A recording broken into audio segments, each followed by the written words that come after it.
Hello दोस्तों, आप सभी का रिम्पैक स्टडी में आधुनिक भारत के इस क्वेश्चन सीरीज में आपका स्वागत है, जिसमें हम आधुनिक भारत एस के पांडे बुक के जो चैप्टर वाइज क्वेश्चन सीरीज को हम इसमें देखेंगे। इसमें आपको सभी जितने भी सिलेबस में चैप्टर है उनको हम देखेंगे। इसमें आप सिलेबस देख लीजिए।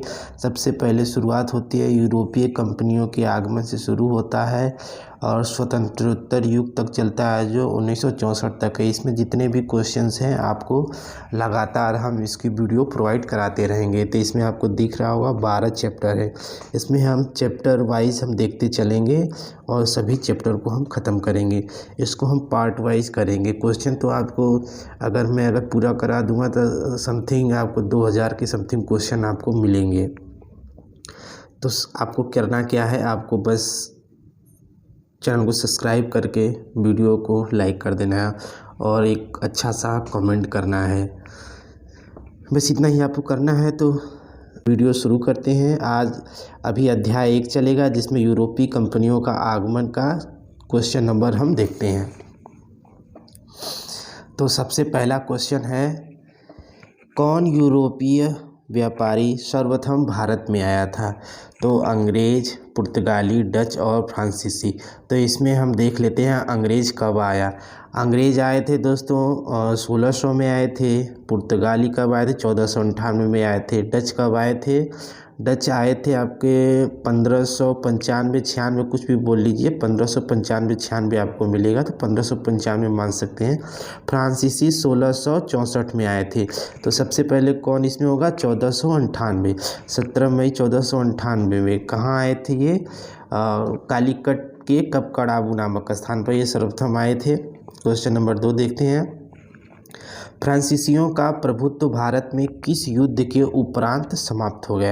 यानी फ्रांसीसियों की समाप्ति किस युद्ध से हुई? श्रीरंगपट्टनम की संधि से हुई थी कि वांडियावास के युद्ध से हुआ था, प्लासी से कि बक्सर से? तो इसका आपको होगा वांडियावास का युद्ध से ही पूर्ण रूप से फ्रांसीसी की जो सत्ता होती है समाप्त हो जाती है। वांडियावास की जो युद्ध लड़ाई हुई थी वो कब हुआ था? वांडियावास 1760 ईस्वी में। कब हुआ? 1760 में। किससे किसके बीच हुआ था? अंग्रेज और फ्रांसीसी के बीच। तो अंग्रेज़ों की और फ्रांसीसियों की इसको निर्णायक लड़ाई माना जाता है। क्वेश्चन नंबर 3 देखते हैं। अंग्रेज़ों के भारत आने का क्या मंतव्य था? क्या व्यापार करना था, धार्मिक प्रचार करना था, तकनीकी प्रचार करना था, अपनी श्रेष्ठता को स्थापित करना था?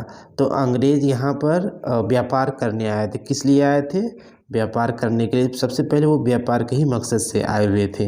नंबर 4, फ्रांसीसियों की हार के प्रमुख कारण कौन से थे?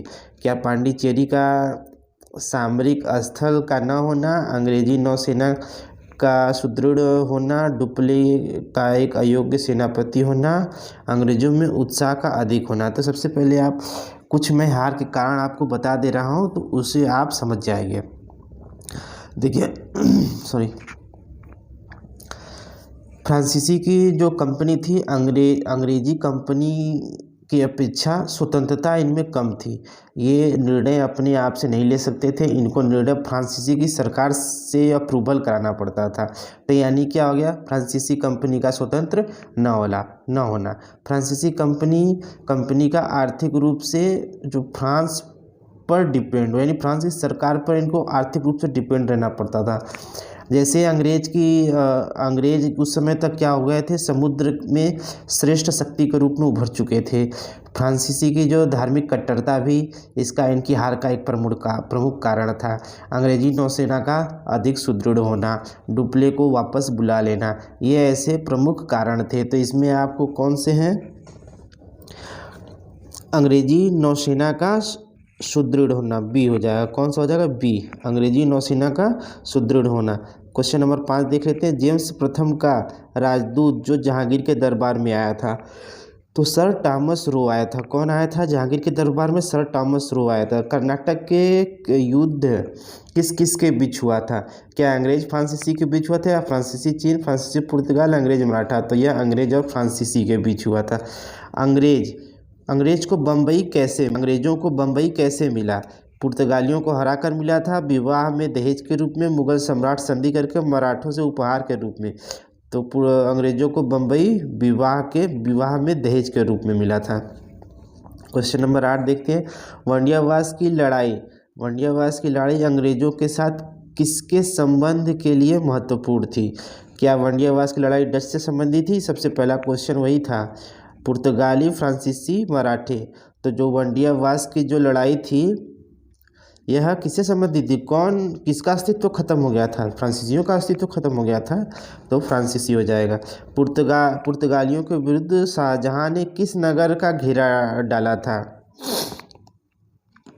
तो हुगली नगर का। किसका घेरा डाला था? हुगली का। अंग्रेजों ने भारत में अपनी पहली फैक्ट्री कहाँ स्थापित की थी? क्या मद्रास में, हुगली में, सूरत में, बम्बई में? तो कहाँ पर की थी पहली फैक्ट्री? सूरत में। अंग्रेजों ने मद्रास का पट्टा कहाँ के शासक से प्राप्त किया था? तो इन्होंने चंद्रगिरी के शासक थे वहाँ से इसका पट्टा, मद्रास का पट्टा क्या किया था? प्राप्त किया था। तो 1639 में फ्रांसिस डे चंद्रगिरी के राजा से यह पट्टा प्राप्त किया था। कब प्राप्त किया था? 1639 में। उसके बाद देखते हैं भारत में पहली फैक्ट्री कहाँ स्थापित हुई थी? भारत में जो पहली फैक्ट्री सूरत में स्थापित हुई थी। भारत में यूरोपीय शक्ति द्वारा अपना पहला किला कहाँ निर्मित किया गया था? तो यह पहला किला गोवा में निर्मित किया गया था। यूरोपीय व्यापारियों में पुर्तगाली भारत में असफल रहे, क्योंकि उनके पास कोई बंदरगाह नहीं था, उनकी नाविक शक्ति कमज़ोर थी, कोचीन के शासक में उनका प्रबल विरोध था, उनकी धार्मिक कट्टरता के कारण। तो धार्मिक कट्टरता तो थी ही, लेकिन उनकी धार्मिक कट्टरता, शासक उनके शत्रु नहीं बने थे, उनकी नाविक शक्ति क्या हो गई थी? कमज़ोर। उनकी नाविक शक्ति क्या थी? अंग्रेजों की अपेक्षा कमज़ोर थी। तो लास्ट क्वेश्चन देखते हैं। भारत में पुर्तगालियों के प्रति अरब व्यापारियों की क्या प्रतिक्रिया थी? उन्होंने पुर्तगालियों के भारत आगमन का स्वागत किया था, संयुक्त व्यापारिक गतिविधियों को बढ़ाने का प्रयास किया था, अरब पुर्तगालियों के विरोध में थे, अरबों ने उदासीनता दिखाई। तो इसका है अरब पुर्तगालियों के विरोधी थे। दोस्तों, आपको ये आज का सेशन यहीं पर समाप्त होता है। आपको यह क्वेश्चन सीरीज कैसी लग रही है इसको कमेंट जरूर करें दोस्तों। अपने दोस्त, यार, भाई बहन, जिसको भी आप चाहते हैं, जिस भी ग्रुप में शेयर करना चाहते हो, ज़रूर शेयर करें। चैनल को सब्सक्राइब कर वीडियो को लाइक अवश्य करें, हमें मोटिवेट करें। मोटिवेशन आपके लाइक, कमेंट और सब्सक्राइब से मिलेगा। तो फिर मिलते हैं नेक्स्ट वीडियो में।